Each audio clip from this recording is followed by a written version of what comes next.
Hey, what's going on? This is another episode of the Reporter Vlog for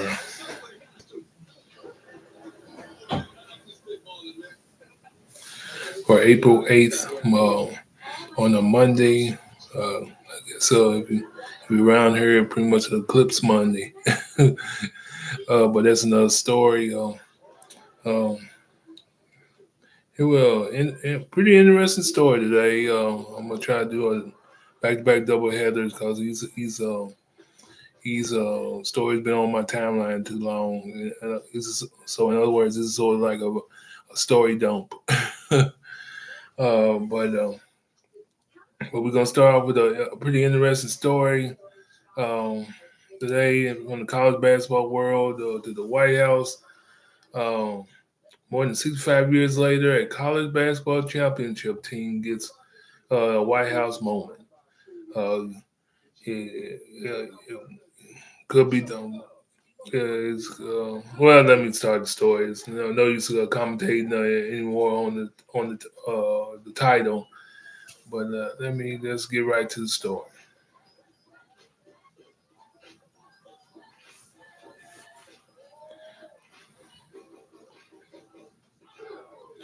College basketball national champions will be crowned on Sunday and Monday, with likely celebratory trip to the White House to follow.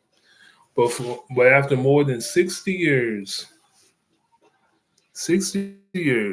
Hold on, let me check and see if I got my Bluetooth on. Nope, good. But like I said, let's continue. College basketball national champions will be crowned on Sunday and Monday, with likely celebratory trip to the White House to follow. After more than 60 years, one team finally has its moment in Pennsylvania Avenue.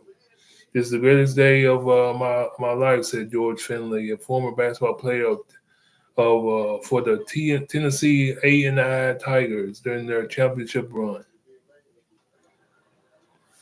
Finley, along with five of his former teammates who are now well over their 80s, met with Vice President Kamala Harris on Friday at the White House, an experience that former athletes have waited decades for.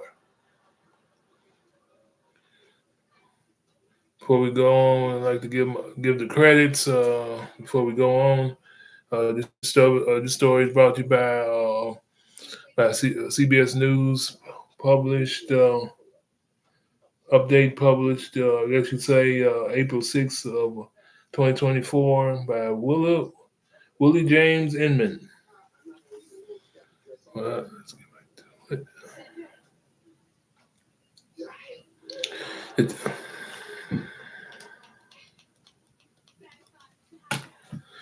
Tennessee A&I Tigers men's basketball team was the first HBCU team to win a national championship in 1957. Wow. And made history again by becoming the first college team to win three back-to-back national titles in 57 from 57 to 59. Mm.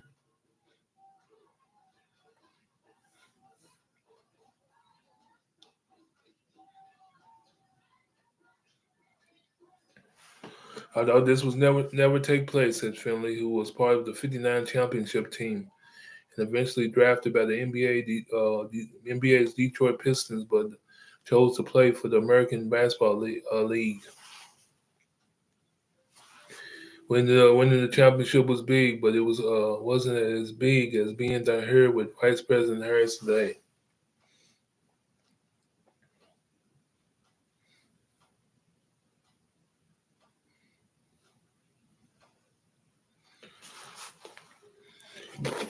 But during the era of segregation and within the midst of the civil rights movement, black college athletes were often denied the recognition and opportunities to play on an elite level.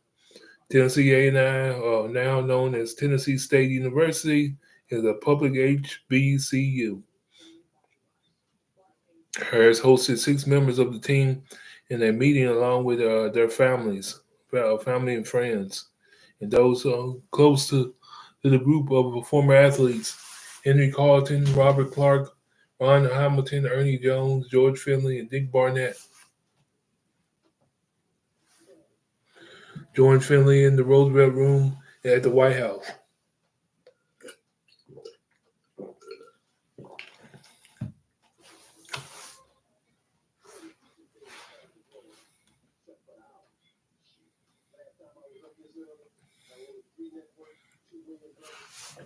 I look at each of you in the path and the journey that you've been on, and your willingness to tell the story in such an active way is so important. Harris said, "There are forces right now that would try to overlook or deny our history.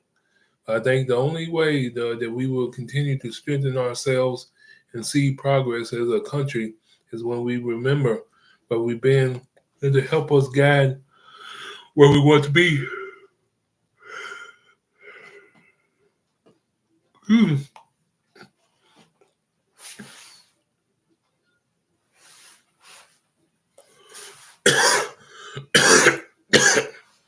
The road to the White House visit on Friday was paved with significant challenges, both on and off the court. The team was subject to a bomb threat on the plane during their return trip from Kansas City following their victory at the NAIA championship game in 1957. Let me repeat that again. The team was subject to a bomb threat on the plane during their trip home from Kansas City following their victory at the NAIA uh, championship game in 1957. Members of the team would go on to participate in a sit-in at a lunch counter in Nashville to protest segregation policies.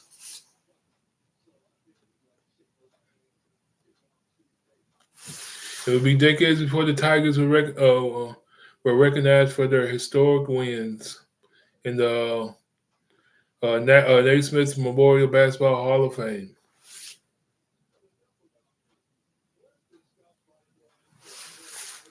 Former Tiger NBA star Dick Bennett was pivotal in a public awareness campaign for the team over several years leading into the 2019 event. The campaign is highlighted in a recent documentary, The Dream Whisper, which aired on PBS and is narrated by Bennett and features interviews from former players and those closely connected to the team.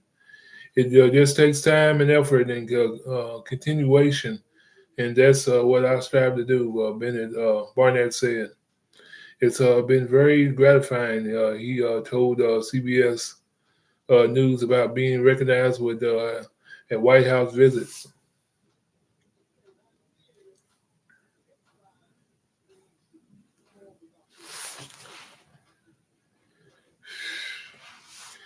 The players in attendance represented Harris in the EHBCU graduate herself with a personalized jersey before the end of their visit.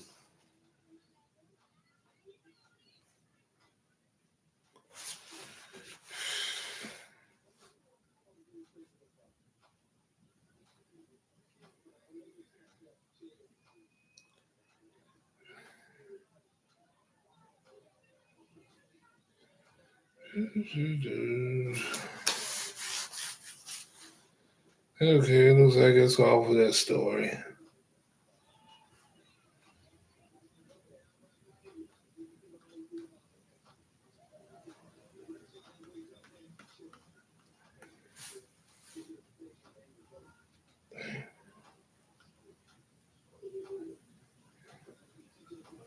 Whatever. Well, Wi-Fi, I swear. It has a mind of its own sometimes. But that's going to do it for that story. Pretty interesting within itself.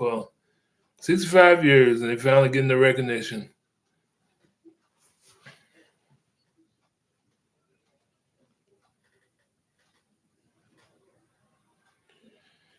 On to the next story.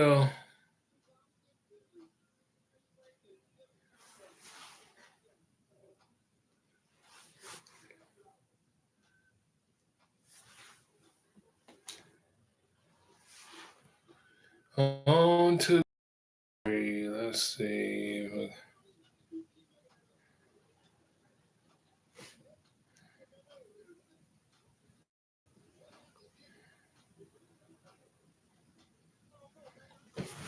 Let me see if I know where I left off before we go on to the next story.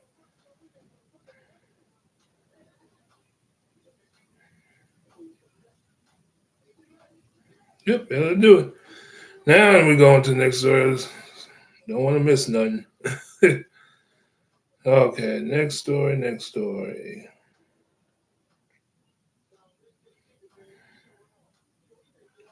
Okay, up to 30 million in cash stolen from from Los Angeles building, making it the largest heist in city's history.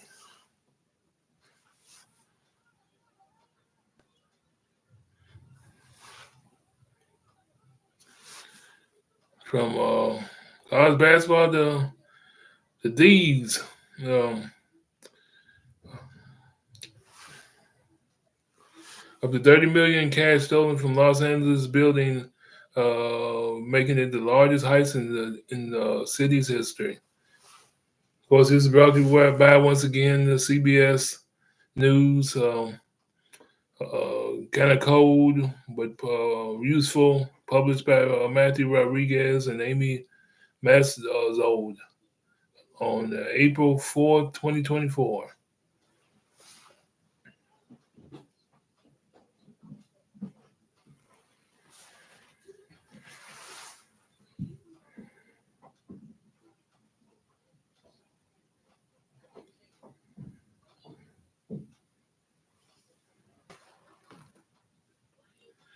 Okay.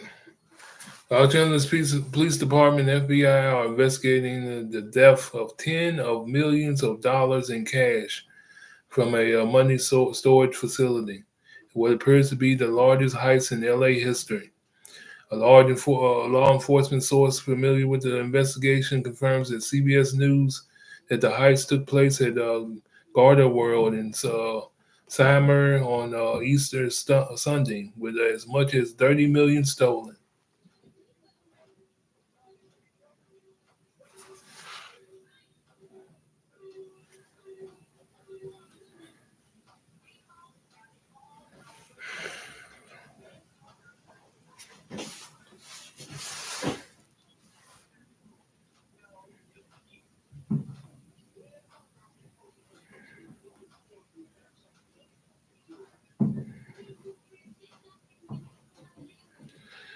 30 million stolen. The source says it appears to be a sophisticated operation.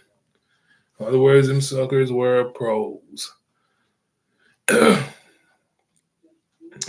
source told CBS that the burglars broke through the building's roof, gained access to the vault without triggering a facility's alarm system.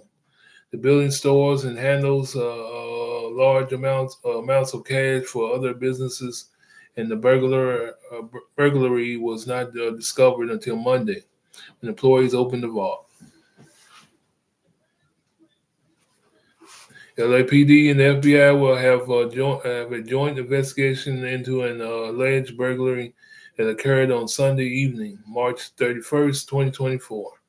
No additional information related to the incident and is being released, the agency said in a joint statement.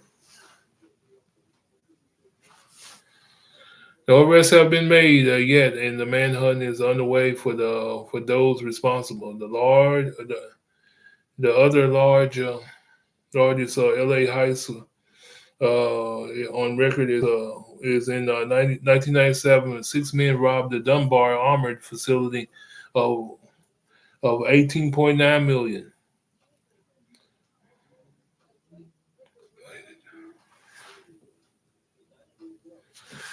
The Garda World death comes nearly 2 years after a million worth of jewels were taken from the Brinks semi truck at a truck stop off the 5 freeway near Castaic. The investigation onto the Castaic heist is ongoing. No arrests made. So I'll do it for that one. Pretty much reminds me of it. Of that movie I recently saw, Den of Thieves. uh, I